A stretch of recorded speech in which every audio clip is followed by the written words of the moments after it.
So he took only this man, Israel Majesty Lawrence Agubuzu, the Ogbunechendo of Ezema Olo Kingdom, to tell Mr. President the truth that no Easterner has ever dared to tell Mr. President.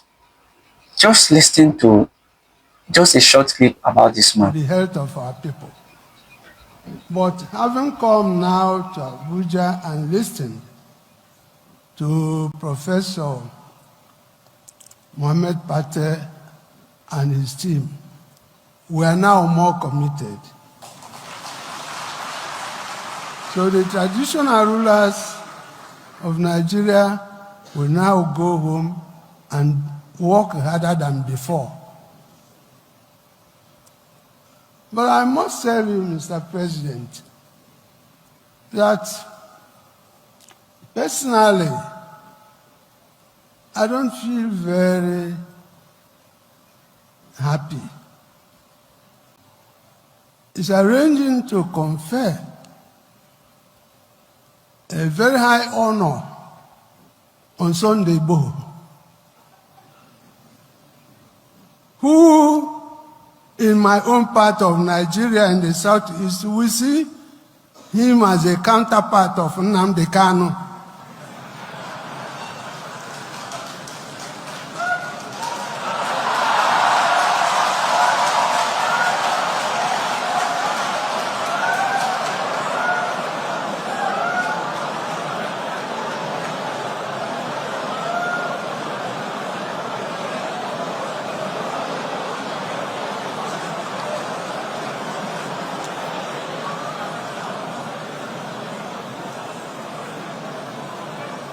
And my brother, fellow royal father, the Imperial Majesty, does not seem to understand the pain in my heart when Nnamdi Kanu is in Sokoto. So, sir, the ball stops on your court.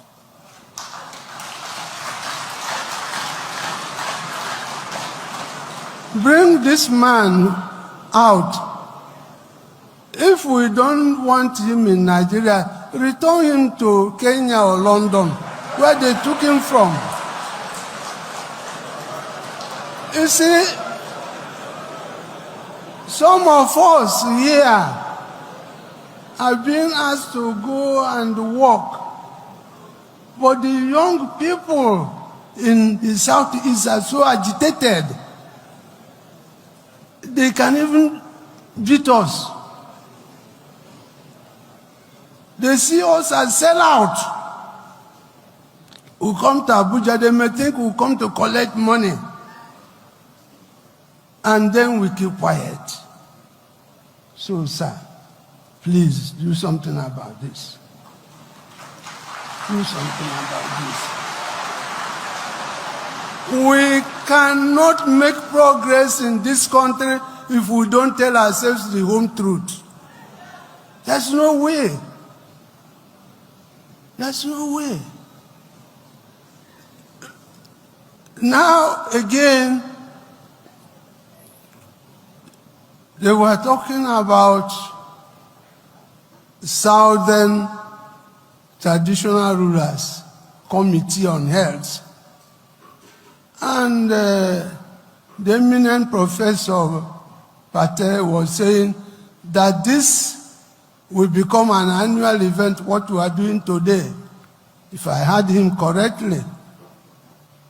The truth of the matter is that there is nothing like Southern Traditional Rulers Council.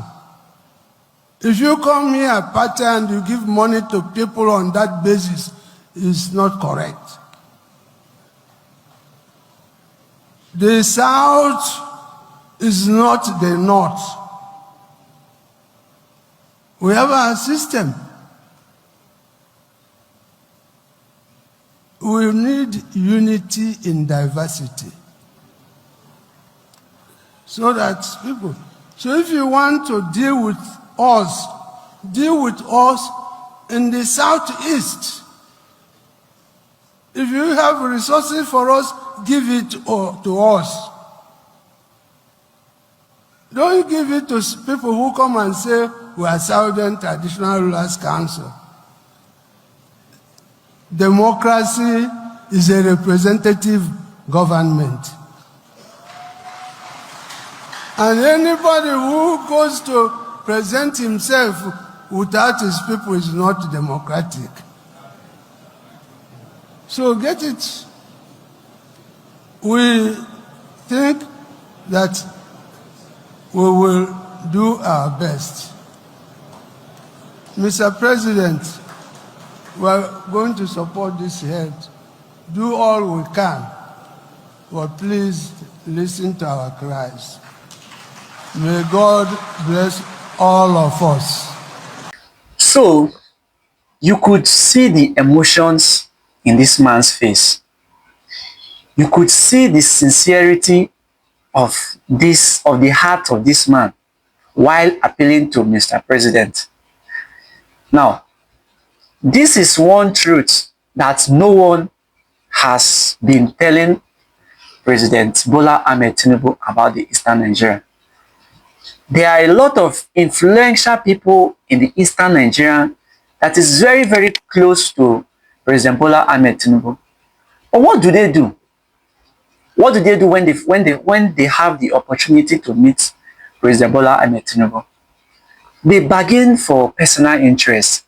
They bargain for their personal gains. They don't care about the development of Southeast collectively as a people. The only thing they care about is who gets what and when.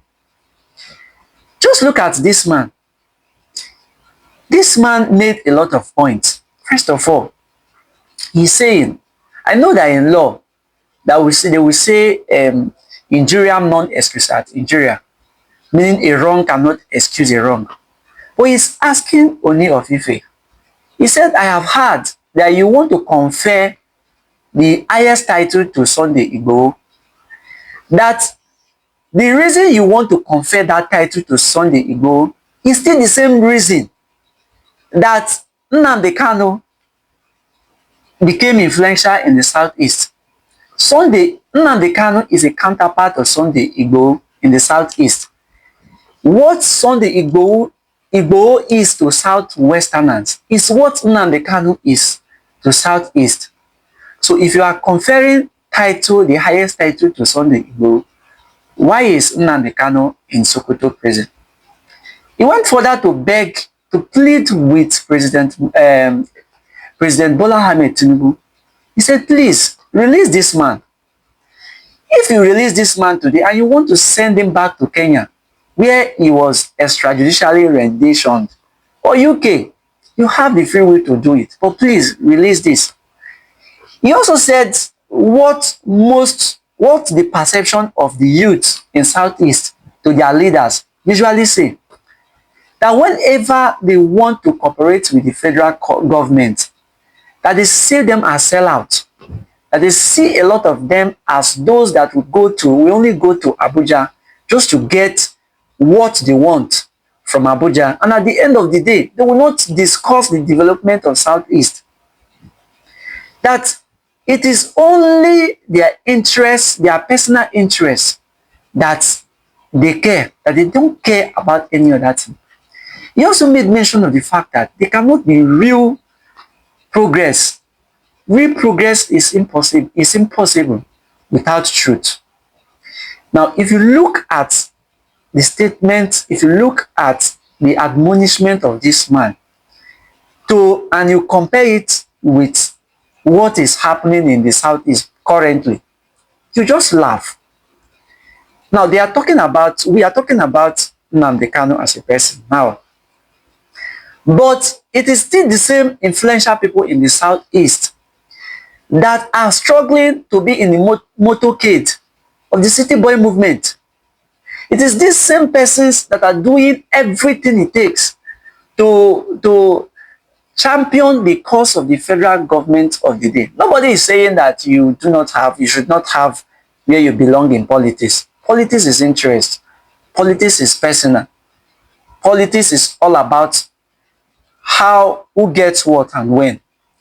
So if you are politically affiliated with political party, a particular political party, nobody is holding that against you. People are not saying that influential people in the Southeast are betrayers just because they chose APC or PDP or Labour Party as a political party.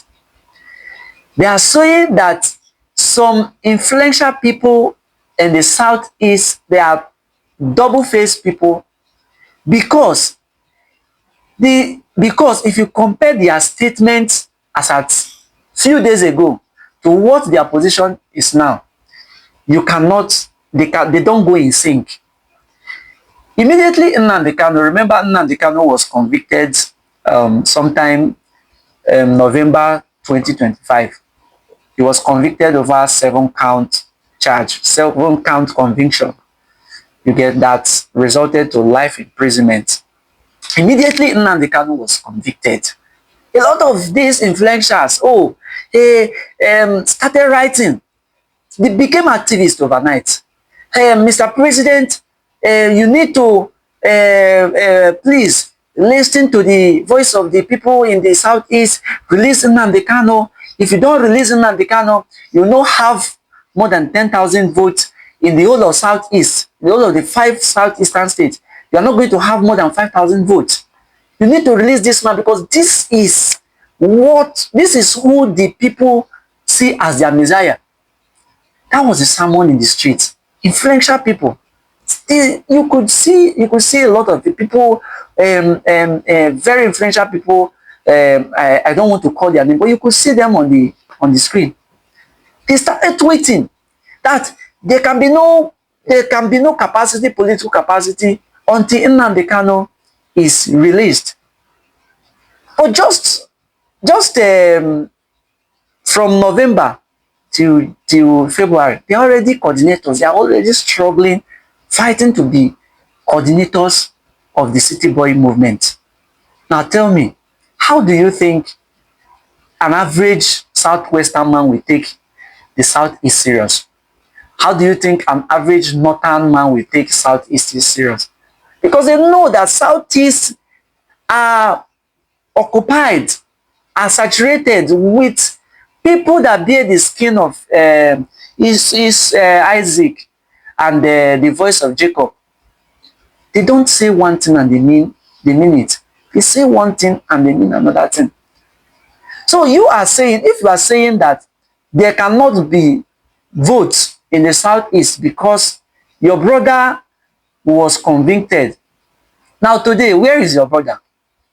Is he not still convicted?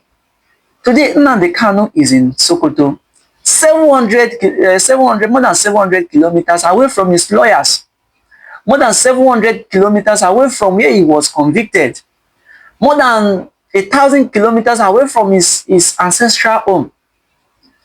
But you are busy campaigning, trying to convince people that you want to be inside the government, closer to the government. You want to be able to influence the government. Yet, whenever you see the government of the day that you claim that you are working for, you cannot even beg them. Like Israel Majesty, Lawrence Ogbunechendo, he did not insult anybody. He just made a humble appeal. Southeast is the only region that you see that people celebrate presidential handshake. That I had my first presidential handshake with President Bola Ahmed Tinubu. Today, Nnamdi Kanu has filed his appeal, 22 grounds of appeal, which they referred as the mother of all appeal.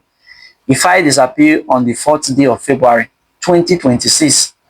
And he raised so many issues of law. So the fact that he was convicted without a law, that the terrorism act that he was convicted of 2013 was repealed already, and that he was not given the adequate time to write his written address. He was also not given fair hearing, and so many other cases. If you say you love your brother so much, why don't you be in solidarity with him? Why don't you say, Mr. President, we love you, we want to support you, but before we can support you, please, we want you to release this our brother. This our brother is highly influential in the Southeast. This our brother is like our Messiah. If you do not release this our brother, there cannot be true reconciliation. There cannot be peace in the Southeast. There cannot be tranquility. There cannot be harmony in the Southeast. If you say you love this your brother, why can't you do that? Today we are we are city boys movement. I am very, I'm not saying that you should not project your political interest. Politics is personal. As a matter of fact, there is no businessman that will not want the government of the day to be on his side. I don't even see any logic why a businessman should support the masses to champion for a better Nigeria, or for champion for causes that do not favor them. An average businessman is already made. He is among those 5% that controls the wealth of a nation. So if he is already made, and if he is in the vantage position where he could dish out orders, it could influence things through political backing, so why not do it? So nobody expects a businessman, a very influential businessman, to even support what the masses support in the first place. It is the masses. It is the 70s, it is the 76, it is the 96% of the masses who are not earning up to 200,000 naira a month should fight for a better country, an egalitarian country where the son of nobody could become somebody without knowing anybody. It is not the duty of the oppressor to free the oppressed. It is the duty of the oppressed to know that he is oppressed and to do things to make sure that he is freed from such oppression. So if you are waiting for these people to free you, to lend their voice to free you from whatever you are suffering, then you are just playing. So I really commend this this speech made by the Israel Majesty, Lawrence Agubuzu. This man is wonderful. And I also pray that his admonishment will enter into the heart of the president to see reason to what he is also saying. Because in Nigeria of today, this admonishment could also earn him a seat at the back seat.